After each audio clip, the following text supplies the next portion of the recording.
As we reported last week, the Pennsylvania legislature and Wolf administration opted to use the remaining $1.3 billion in CARES Act money to balance the state budget rather than distribute it to businesses and individuals impacted by the pandemic.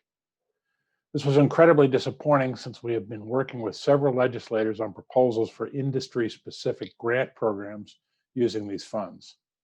This week, though, Congress seems to be showing signs of COVID-19 relief action. A bipartisan moderate group called the Problem Solvers Caucus offered a $908 billion package. Pennsylvania Congressman Brian Fitzpatrick is one of the group's leaders.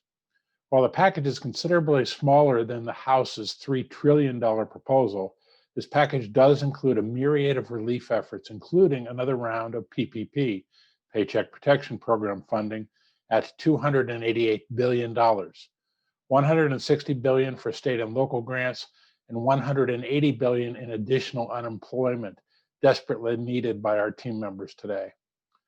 Our national partners, the National Restaurant Association and the American Hotel and Lodging Association, are mobilizing their respective action alerts in support of this package. We have and will continue to share those alerts in the daily update and encourage you to act. This is our best hope to get something passed prior to Christmas. Otherwise, we will be waiting until late winter when the new congressional session gets underway.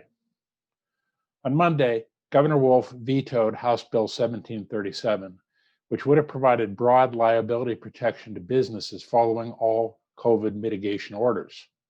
This legislation was vitally important to not only businesses in our industry, but also to any customer-facing business, hospitals, schools, and nonprofits. Nearly 30 other states have adopted legislation like this.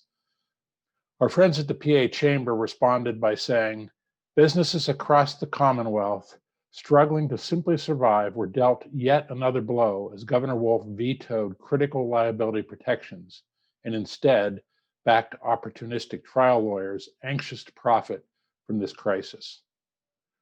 Philadelphia Mayor Jim Kenney this week announced new measures aimed at helping Philadelphia businesses weather the pandemic by giving them breaks or delays on paying city taxes and fees. The onus is on the business to reach out to the city's Department of Revenue to enroll in or take advantage of these programs.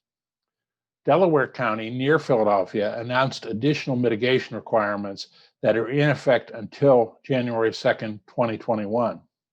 Of note, masks must be worn indoors at all times except when actually eating or drinking. Groups seated at tables are limited to 4 individuals, and gatherings of more than 10 people indoors is prohibited. Finally, Giving Tuesday was this week. PRLA's Hospitality Assistance Response of Pennsylvania, known as HARP, which provides grants to displaced hospitality workers, raised several $1,000s in personal donations on Tuesday.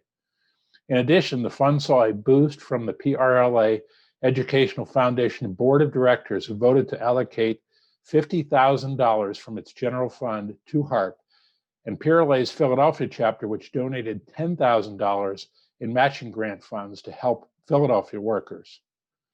Founding sponsor Tito's Handcrafted Vodka committed another sizable donation to the cause.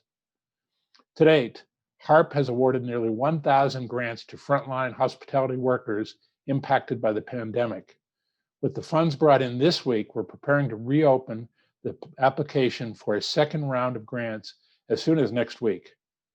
Times are tough, so it's good to see that the spirit of giving is still strong. I'm John Longstreet with another edition of It Happened This Week. Thanks for tuning in, and I'll see you again next week.